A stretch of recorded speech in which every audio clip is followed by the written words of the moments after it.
জুলাইয়ের যারা পরাজিত শক্তি তারা তাদের বয়ানের ভিতরে দুইটা গুরুত্বপূর্ণ অনুষঙ্গ আমাদেরকে বারবার বলবার চেষ্টা করে এবং বিভিন্ন আলোচনাতেও তারা এই জিনিসগুলো রেইজ করে।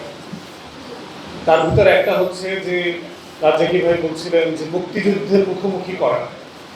আমাদেরকে প্রায় এই প্রশ্নটা জিজ্ঞেস করা হয় যে আপনারা জুলাইয়ের পক্ষের লোকরা মুক্তিযুদ্ধকে মুখোমুখি করছেন, এটাকে অসম্মান করছেন, ছোট করছেন।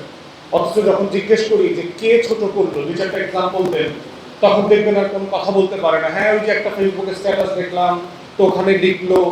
আরে ভাই, দেশে 6-7 কোটি মানুষ ফেসবুক ব্যবহার করে, তো কে কোথায় লিখলো না লিখলো সেটার দায় আমি কেন নেব? আমরা কে বলেছি জুলাইয়ের পক্ষে? আমরা যারা সম্মুখ সারিতে ছিলাম, মুক্তিযুদ্ধকে হেয় করে, ছোট করে, এইটার দাম 3 টাকা, ওইটার দাম 7 টাকা, এটা কে বলছে? কেউ বলে নাই। আর দ্বিতীয়ত হচ্ছে জুলাই ব্যর্থ হয়েছে। কেন ব্যর্থ হয়েছে?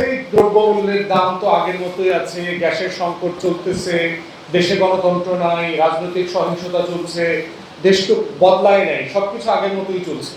তাহলে কি লাভ হইল হাসিনাকে সরায়? দেখবেন যে এই দুইটা কথার মধ্য দিয়ে তারা বলবার চেষ্টা করে যে একটা অপ্রয়োজনীয় কাজ হয়েছে।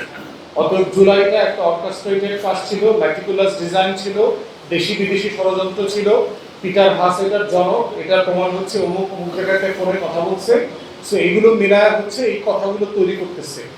যারা এই এলিগেশনগুলো তুলছেন, এই বক্তব্যগুলোর সোর্সও কিন্তু তারা। এটার কিন্তু কোনো অবজেক্টিভ সোর্স নাই, অবজেক্টিভ কোনো অ্যাসেসমেন্টের জায়গা নাই। তাহলে এখন প্রশ্ন হচ্ছে যে আসলে জুলাইয়ের অবদানের প্রশ্ন কি? জুলাইয়ের অবদানের জায়গাটা হচ্ছে আমার দৃষ্টিতে, জুলাইতে যেই মামাটা রিক্সায় দাঁড়ায় সালাম দিয়েছেন, স্যালুট করছেন শহীদদেরকে, ওনারা জুলাইতে অবদান আছে।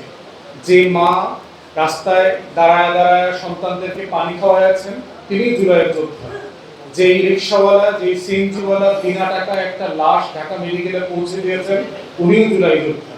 যেই মানুষগুলো আপনার আম খাওয়াইছেন, কামড়া খাওয়াইছেন, তারপরে বাদাম খাওয়াইছেন, ঝালমুড়ি খাওয়াইছেন, তিনিও জুলাই যোদ্ধা। যেই মানুষগুলো ভ্যান গাড়িতে করে লাঠি এনে দিয়ে ভেঙে দিয়ে গেছে, তিনিও জুলাই যোদ্ধা। যেই বুড়া মা ইট ভাঙেন, তিনি ইটটা টুকরা করে দিয়েছেন ঢিল মারার জন্য, উনিও জুলাই যোদ্ধা। অতএব এইটাতে তোলা তোলা অবদান ধরে অবদানের আলোচনা করাটা খুবই একটা অভদ্র জায়গা। আমরা দেখেছি ৭১-এর মুক্তির লড়াইতে অথবা যে কোনো মুক্তির লড়াইতে অবদানের আলোচনাটা করে আসলে খুবই স্বার্থপর কিছু মানুষ।